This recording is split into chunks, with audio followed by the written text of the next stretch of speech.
Topet, topet, willow, topet.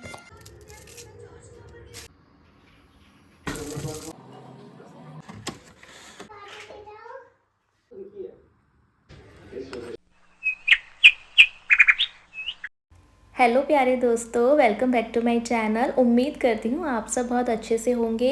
तो vlog मैं start कर रही हूँ 12 बजे से। किचन में आई थी मैं एक्चुअली लंच प्रिपेयर करने। आज साउथ इंडियन बना रही हूँ, तो सोचा चलो आप लोगों के साथ भी रेसिपी शेयर करती हूँ। कुछ टिप्स हैं जो आपको दे दूँगी, जो आपके लिए ज़रूर हेल्पफुल होंगे। तो यहाँ पर मैं आई थी सूजी को सोक करने के लिए। एक्चुअली मैं सूजी की इडली और डोसा बनाऊंगी। तो मैं यहाँ पर एक्चुअली आपको दिखा रही हूँ। देखो, एक आपको दिख रहा होगा वाइट सूजी है और एक येलो सूजी है। तो जो वाइट वाली है ना, वो राइस वाली होती है ये वाली, और जो येलो वाली अपनी होती है ना, जो कॉमन सूजी होती है जो हम लोग यूज़ करते हैं। एक बार मुझे यहाँ पर सूजी मिली नहीं थी, तो मैं ये वाली सूजी ले आई। ये इडली सूजी है एक्चुअली। तो मुझे लगा इडली में जो बनानी है तो उसके लिए मैं इसे यूज़ कर लूँगी। बट जब मैंने इसे इडली बनाई और स्टीम देने के बाद मैंने उसे निकाला, वो बिल्कुल भी बाइंड नहीं हुई थी। तो मैंने अपनी फ्रेंड से पूछा जो साउथ इंडियन है, तो उसने मुझे वो बताया एक्चुअली ये कि ये राइस वाली होती है, तो इसलिए ये जो है ना बाइंड नहीं हुई। तो मैंने कहा ये वेस्ट जाएगी ऐसे, क्योंकि इसको आप दाल के साथ ही यूज़ करके ना डोसा या इडली बना सकते हैं। तो मैंने कहा कि मोस्टली मैं सूजी वाली बनाती हूँ, तो इसलिए मैंने इसको क्या करती हूँ, थोड़ा थोड़ा ना मिक्स कर देती हूँ क्वांटिटी में, ताकि ये यूज़ भी हो जाए। बेसिकली इसको बाइंड होने के लिए कुछ चाहिए होता है, चाहे वो दाल हो फिर चाहे आपकी रेगुलर सूजी हो। 1 कप मैंने इसमें सूजी ली है, नॉर्मल सूजी, और उतना ही मैंने इसमें ना लस्सी यूज़ की थी।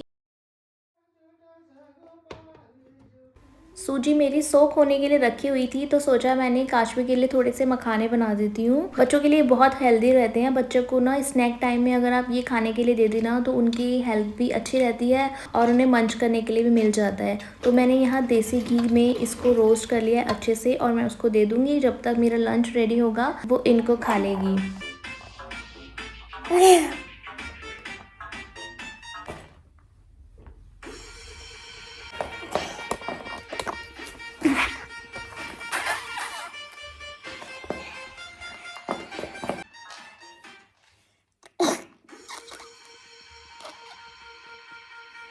स्नोफ्लेक सुनाओ। Topet, topet, willow, topet. Pulling the willow, topet. Pulling the man. Falling falling falling. Bonte. उधर काशवी की मस्ती चालू थी। वीकेंड है, संडे है, आज तो पूरा दिन ऐसे ही रहेगा। तो मैं किचन में आ गई थी अपनी प्रिपरेशन करने के लिए। तो यहाँ पर मैंने सब्जियों को रफली चॉप कर लिया है। दाल मैंने सोक करने रख दी है, इमली भी मैंने भिगो दी है, और आलू भी मैंने बॉईल कर लिया था। तो अब मैं दाल को करूँगी प्रेशर कुक, और सब्जी भी मैं उसमें ही ऐड कर लेती हूँ। एक्चुअली सांभर बनाने का आज मेरा रीज़न ये भी था कि मेरे पास सारी वेजिटेबल्स अवेलेबल थी जो मैं यूजली सांभर में डालती हूँ, जैसे ये सीताफल, घिया और ये बीन्स और गाजर। गाजर तो हमेशा घर में रहती है, बट घिया और सीताफल जो है ना कम ही घर में रहता है। जब भी इंडियन स्टोर पे मिलता है तो ही ले आते हैं। यहाँ पर मैं ना इसमें ऐड कर रही हूँ अपनी बीट रूट की प्यूरी, जो मैं हमेशा घर में बनाकर रखती हूँ। बहुत हेल्दी रहता है, इससे कलर बहुत अच्छा आ जाता है, लेकिन टेस्ट में ना कोई भी फर्क नहीं आता। मैंने पहले भी ऐसे वीडियो शेयर किया जिसमें मैं बीट रूट का यूज़ करती हूँ। इससे टेस्ट में ना कोई फर्क नहीं आता है, बट ये हेल्दी हो जाती है आपकी रेसिपी और भी ज़्यादा, और कलर तो आता ही है खैर।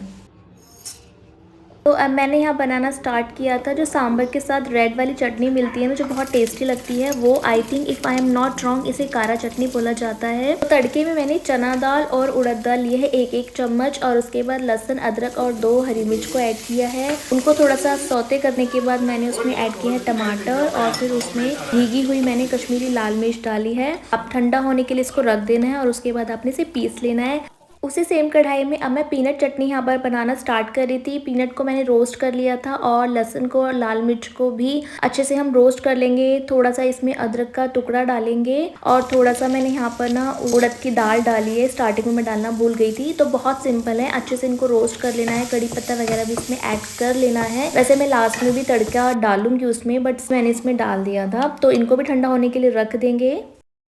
और मैंने यहाँ पर सांभर का तड़का भी रेडी कर लिया था। बहुत सिंपल है, टमाटर प्याज का और अपनी मिर्च और सांभर मसाला डाल के और इडली का पल्प डालकर इसको मैंने अच्छे से बॉईल कर लिया था। और जो टिप मैं यहाँ पर ये दूंगी कि आपने देखा होगा शॉप पे हमें सांभर मिलता है ना, उसकी दाल बिल्कुल ना प्यूरी फॉर्म में होती है, तो वो इस तरीके से ना उसको ब्लेंड कर लेते हैं दाल को। वैसे तो वो सब्जी को ना अलग से कुक करते हैं, दाल को अलग से कुक करते हैं, बट मैंने एक साथ कुक कर लिया है। और एक और चीज़ बोलना चाहूँगी कि बच्चे होते हैं ना, जो भी सब्जियाँ डली होती है सांभर में वो अलग कर देते हैं, तो इस तरीके से अगर आप उसको मैशर की हेल्प से मैश कर लेंगे ना, तो बच्चों को वो नज़र भी नहीं आएगी और वो सब्जियां भी खा लेंगे।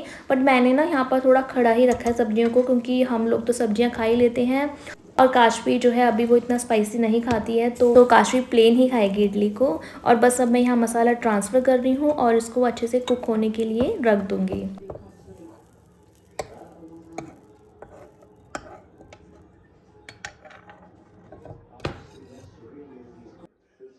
और मेरी यहाँ पर सूजी भी बहुत अच्छे से सोक्ड हो गई थी, क्योंकि मेरी मॉर्निंग से ही प्लानिंग थी बनाने की, इसलिए मैंने मॉर्निंग में ही सूजी को सोक करके रख दिया था, तो 2 घंटे ही आराम से सोक हो गई थी। अब ये थोड़ी थिक हो चुकी है, तो इसकी कंसिस्टेंसी को एडजस्ट करने के लिए इसमें मैं थोड़ा सा पानी ऐड करूँगी। और इडली के लिए मैं सूजी अलग कर लूँगी और डोसा बनाने के लिए इडली अलग कर लूँगी, क्योंकि उसमें थोड़ा पानी भी ज़्यादा ऐड होता है। और आज मैं ना 3 तरीके की इडली बनाने वाली हूँ। एक तो जो हम रेगुलर खाते हैं वाइट वाली इडली, और दूसरा मैं बनाऊँगी हेल्दी इडली, जो बच्चों के लिए बहुत अच्छी होती है और बच्चों से बहुत अट्रैक्ट हो जाएंगे इसलिए। तो यहाँ पर मैंने सूजी में ना सॉल्ट ऐड कर लिया है, और मैं ना सारे में ही खट्टा सॉल्ट ऐड कर लेती हूँ, क्योंकि समटाइम ये होता है ना, हम काम में बिजी हो जाते हैं और हमारे माइंड से स्किप हो जाता है नमक ऐड करना, तो पहले ही ऐड कर लिया है।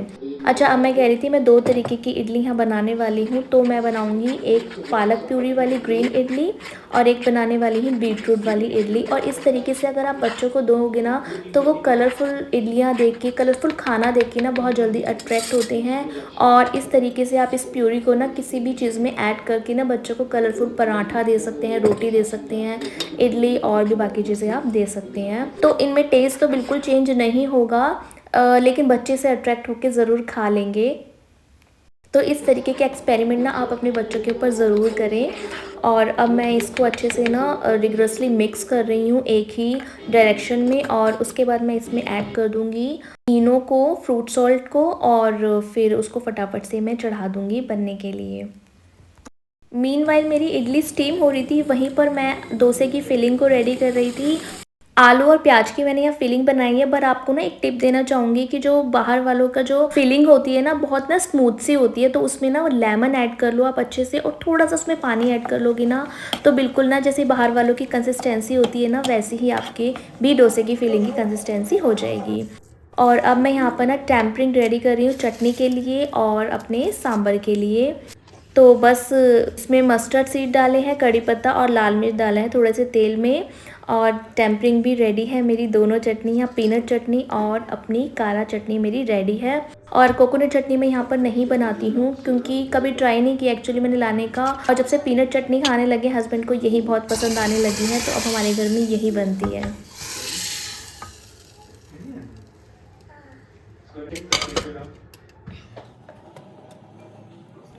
तो अब मैं डोसा बनाना लग गई थी यहाँ पर, और मैं साथ साथ बना भी रही थी, वीडियो भी शूट कर रही थी, और हस्बैंड और काशवी को खिला भी रही थी। क्योंकि इस तरीके के हम प्रॉपर खाना बनाते हैं ना, तो हमारा बहुत टाइम इसमें लग जाता है। तो मुझे पूरा बनाते बनाते 2 घंटे इसमें लग गए थे आराम से, और मुझे भी इस टाइम भूख लग रही थी, तो बस मैं फटाफट बना करके उन लोगों को भी खिला रही हूँ और ख़ुद भी खाऊँगी। और ये देखो, आपको मैं यहाँ पर दिखा रही हूँ, ये है पालक की इडली और ये है हमारी बीटरूट इडली। तो कलरफुल है, बच्चे बहुत खुश हो जाएंगे देखकर, और उनके लिए बहुत हेल्दी होती हैं। तो आप इस तरीके की रेसिपीज़ को ना ज़रूर ट्राई करना अपने बच्चों के लिए। तो इस तरीके की रेसिपीज़ को ना आपने ज़रूर घर पे बनाना चाहिए। इस तरह पेट भर के खाया जाता है, हेल्दी भी होती है, अपने हाथ की भी होती है। और वीकेंड्स पे बनाते हैं तो हमारे पास बहुत टाइम होता है, क्योंकि इन सबको बनाने में टाइम बहुत ज़्यादा लग जाता है। तो ये डोसा मैं अपने लिए बना रही हूँ, मुझे भी बहुत ज़्यादा भूख लग रही है, तो बस अब मैं अपनी प्लेटिंग कर रही हूँ। यहाँ पर मैं अपनी चटनियाँ डाल रही हूँ, और ये चटनी बहुत टेस्टी लगी थी। मैंने फ़र्स्ट टाइम बनाई थी, वो भी हस्बैंड की डिमांड पे बनाई थी, लेकिन बहुत अच्छी बनी थी। और अब तो जब भी हमारे घर में सांभर इडली बनेगा, ये चटनी ज़रूर बनेगी। और नेक्स्ट टाइम मैं कभी बनाऊंगी ना, तो वड़े की रेसिपी भी आप लोगों के साथ शेयर करूंगी। लंच करने के बाद ना थोड़ी देर मैंने रेस्ट किया था और अब 5 बजे का टाइम है। मैं आप लोगों को बाहर का व्यू दिखा रही हूँ, मुझे बहुत अच्छा लगा था तो सोचा 2 मिनट ना बालकनी में होके आती हूँ। इस तरह की कुकिंग में ना बर्तन बहुत ज़्यादा यूज़ हो जाते हैं। वैसे मैं साथ ही साथ करती हूँ बट आज क्योंकि लेट हो रहा था इसलिए मैं जल्दी जल्दी में नहीं कर पाई थी। बट अब एक स्नैप में मैं सारे बर्तन क्लीन कर देती हूँ और मेरी डिशेस अब क्लीन हो चुकी हैं। लेफ्ट ओवर फूड भी मैंने कंटेनर्स में रख दिया है और अब किचन बहुत नीट एंड क्लीन रख रही है तो बहुत तसल्ली मिल रही है दिल को।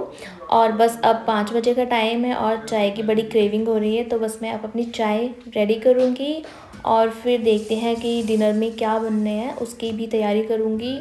जहाँ तक तो बहुत हल्का ही अब बनेगा, हो सकता है थोड़ा बहुत मैं ये भी खा लूँ, राइस बना लूँ मैं इनके साथ और वो खा लूँ। तो पहले हम चाय पियेंगे और उसके बाद मैं ना बाकी का सोचूँगी। और मैंने ना 2-3 ऐसे वीडियोस देखी थी कि ना अदरक को ना फ्रिज में नहीं रखना चाहिए, हेल्थ के लिए अच्छी नहीं होती है। तो इस तरीके से मैंने एक बॉक्स में अदरक को रख लिया है। मुझे नहीं पता ये कितना सच है या नहीं है, बट विंटर भी है तो इतनी ज़रूरत भी नहीं है फ्रिज में रखने की। तो मैंने उसको अब इस तरीके से बाहर रखना स्टार्ट कर दिया है। और ये मैं चाय में ना थोड़ा मसाला ऐड कर रही हूँ, फ्रेश मसाला है उसको क्रश करके मैं इस तरीके से ना चाय में ऐड कर रही हूँ।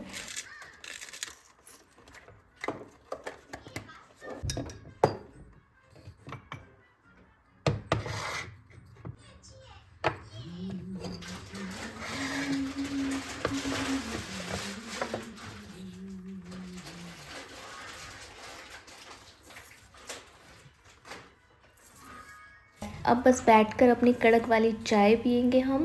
और यहाँ पर मैंने ना शुगर 3 चम्मच डाली है क्योंकि यहाँ की शुगर उतनी स्वीट नहीं होती है जितनी अपनी इंडियन शुगर होती है। और बाकी आप अपने टेस्ट के अकॉर्डिंग तो ऐड कर ही सकते हैं। इधर मेरी चाय बन रही थी और उधर घर से वीडियो कॉल आ गई थी और एक बार कॉल आ जाती है ना तो 1 घंटा तो आराम से चलती है।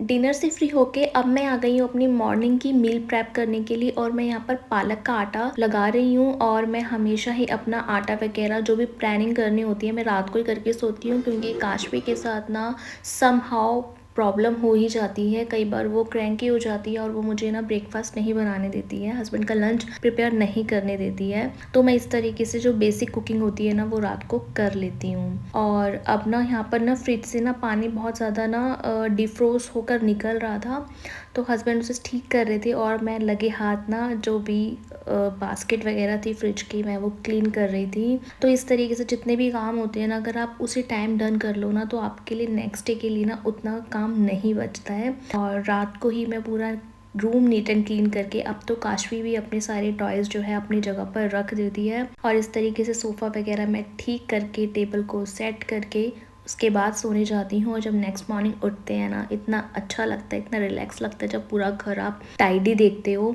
अदरवाइज़ अगर आपका घर पूरा अनटाइडी होगा ना तो नेक्स्ट मॉर्निंग आप उठोगे ना आपको स्ट्रेस मिलेगा ही मिलेगा, ये सोचकर कि अब ये काम भी मुझे करना है और घर के बाकी काम भी करने हैं। तो इस तरीके की छोटी छोटी सिंपल टिप्स एंड ट्रिक्स आपकी लाइफ को ना बहुत स्मूथ बना देती है। तो बस अब सारे ब्लाइंड फोल्ड मैं बंद कर रही हूँ और अब हम जा रहे हैं सोने के लिए। तो मिलते हैं फ्रेंड्स नेक्स्ट वीडियो में, तब तक के लिए बाय।